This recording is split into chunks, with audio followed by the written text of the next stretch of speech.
Warm your butt cheeks up. Warm up your butt cheeks.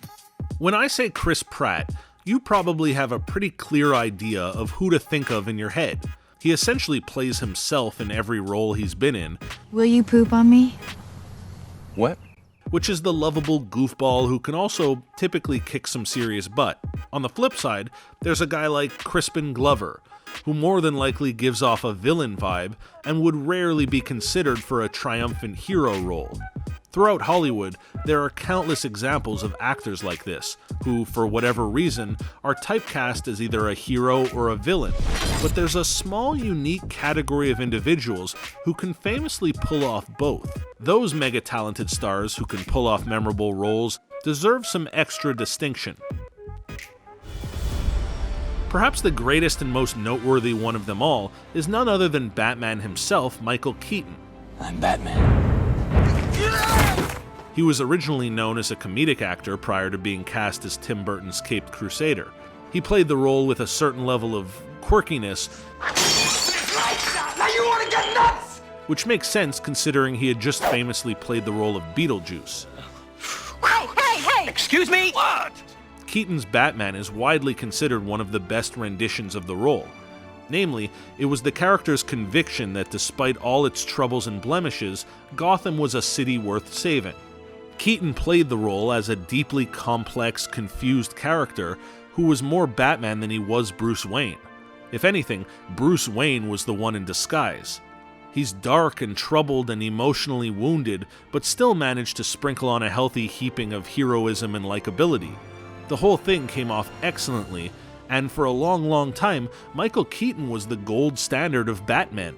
By that logic, he wouldn't really be able to sell himself as a villain in another superhero franchise, right? He's so beloved by legions of fans as a hero, it's almost impossible to imagine him pulling off a 180 and suddenly delivering a memorable bad guy performance. Well, if that's the way you think, then you certainly haven't seen Spider-Man: Homecoming. I'll kill you and everybody you love. In the film, Keaton delivers another iconic performance, only this time as the antagonist of the movie, the Vulture. He approaches the role with the same level of complexity that made his Batman character so endearing. Good old Spider-Man. He isn't a villain because he's evil, he's a villain out of necessity. The moral ambiguity made for an extremely likable villain. He was relatable and his motives were borderline understandable. In another context, he could have been framed as a Robin Hood type, stealing from the rich and giving to the poor. Only, he also kind of beats up on the rich while he's at it. Hey, I didn't say he was perfect. Speaking of Batman characters, Liam Neeson is another guy who can pull off both sides of the coin. In Batman Begins, he was the shady Ra's al Ghul, who notoriously turns out to be the main antagonist of the movie.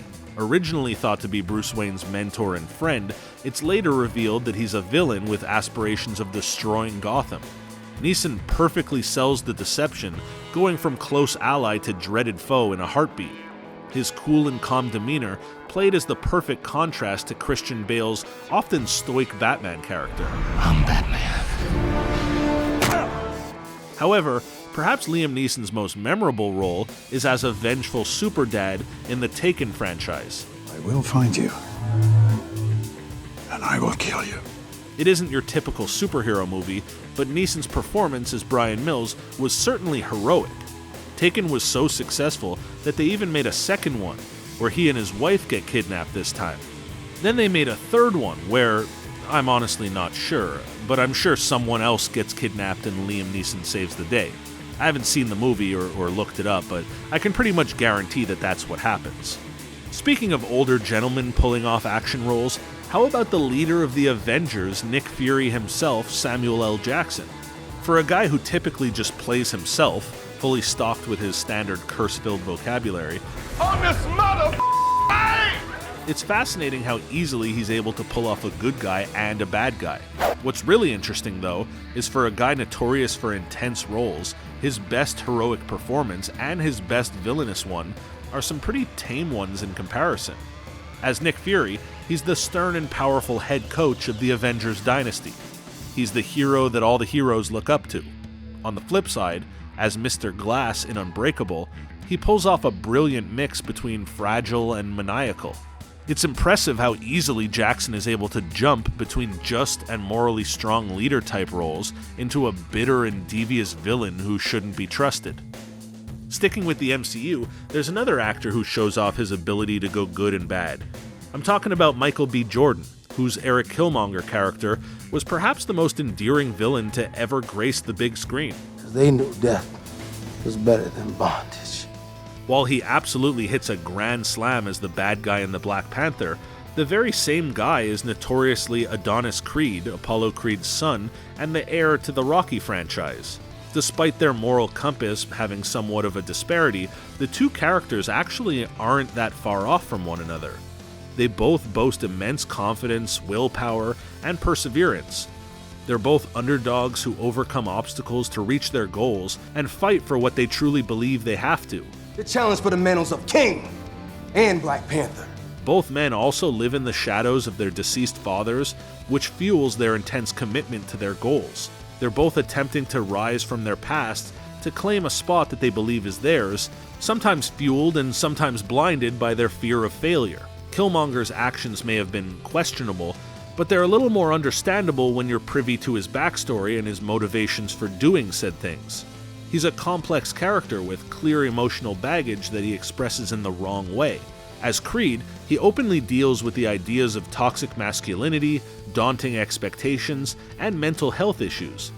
Despite one being a hero and one being a villain, they're both equally relatable and likable roles that Michael B. pulls off to perfection. Then there's Idris Elba, who also takes part in the MCU as the lovable good guy Heimdall. You may know him as the guy who manages the space portal on Asgard. Here we go! You know, that big rainbow bridge through outer space that shoots people all across the galaxy? Yeah, he's kinda like the carny that operates that ride. But not just anyone could fill that role. He plays a righteous and noble character who takes his responsibility seriously. So seriously that, spoiler alert, he loses his life defending his post. Which makes it all the more interesting that the Fast and the Furious franchise decided to go with Elba, a universally beloved figure, as the villain in their recent Hobbs and Shaw release. Who the hell are you? Bad guy.